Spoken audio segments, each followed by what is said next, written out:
Batteries are good for storing energy, but ever found a drawer full of random batteries and wondered which ones still contain energy? Today we are going to investigate a mysterious connection between how batteries bounce and how much energy they have. But before we start, please make sure you do this under adult supervision. This experiment involves using batteries that sometimes leak chemicals. So for our investigation, we'll need dry cells, a multimeter, scissor, masking tape, a marker, and a hard tile floor.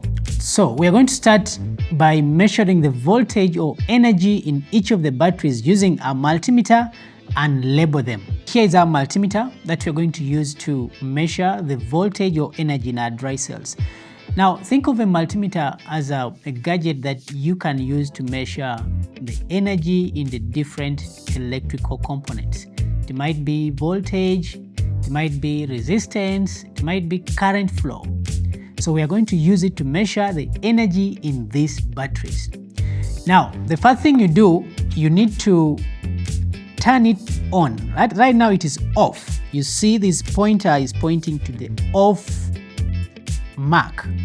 Now, if we want to measure the voltage, you're going to turn this pointer to face the region of V.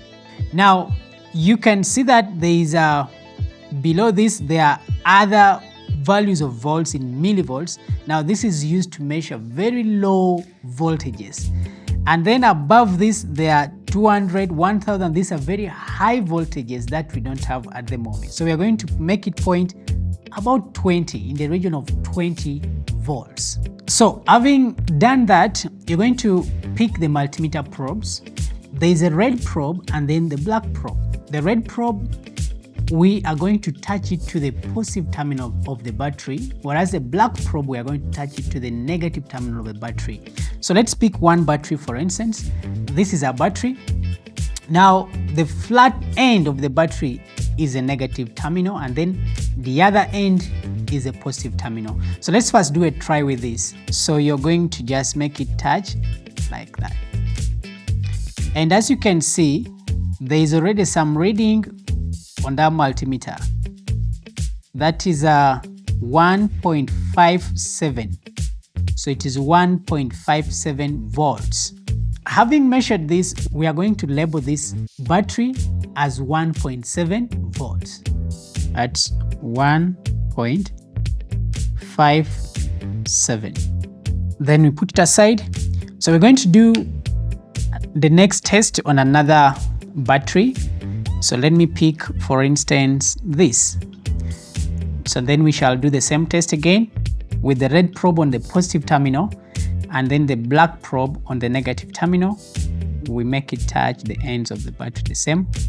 Okay, so as you can see on our multimeter, this is a 0.98, 0.99. We can just take one of that.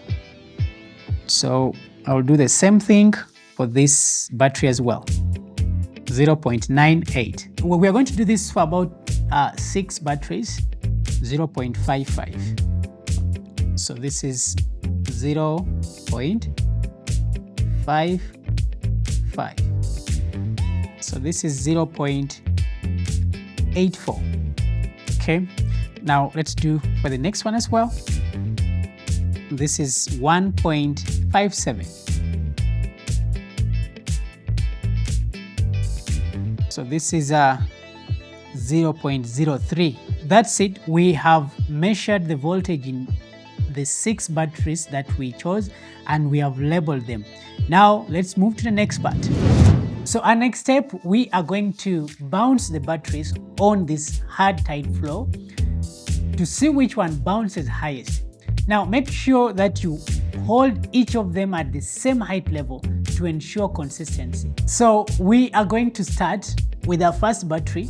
Now make sure that you hold it such that the flat surface, the flat bottom of the dry cell lands and touches the tile. So let's hold it at this height and then you release it. Okay, so you need to note that movement, the height and then its movement after dropping. Now let me do the next dry cell. So this is our third battery.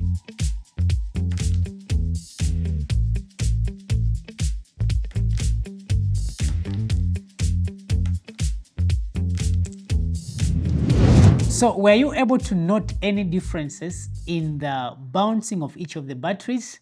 So I understand it's really difficult, even to maintain the same height levels, it's actually difficult. Even to ensure that it perfectly lands with the flat surface down is difficult. To ensure that I'm consistent, I came up with this. So we're going to use this to support our batteries, then we release them at the same time. The first 3 batteries are going to be of high voltage, and then the last 2 will be of low voltage. The first one, on the first line, I have a 1.6 volts. The next one I have a 1.57. Now these are fully charged batteries. Then the next one I have a 1.59. So then these last 2 lines I'm going to put batteries with low voltages. For instance, one with a 0.37 volts. Then I have one with a 0.03 volts. Okay, so having reached this step, our next step is to release these batteries so that they are dropped at the same time when they are at the same level. In 3, 2, 1. Are you seeing what I'm seeing? The batteries with the least energy bounced higher than those with the most energy.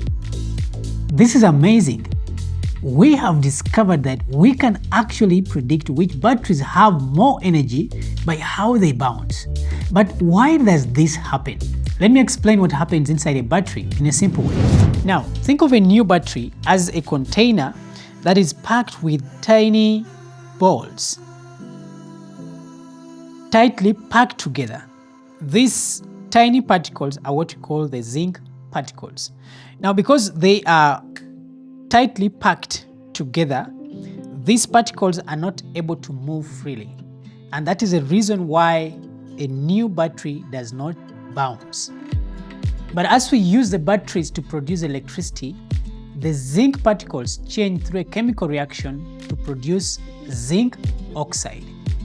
And when that happens, it makes bridges between the particles, making it more like a network of springs.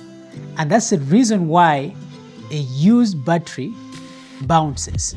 The more the battery is used, the more springy connections it forms, hence the more it bounces. Thank you so much for watching. Please don't forget to like and subscribe to our YouTube channel for more science videos.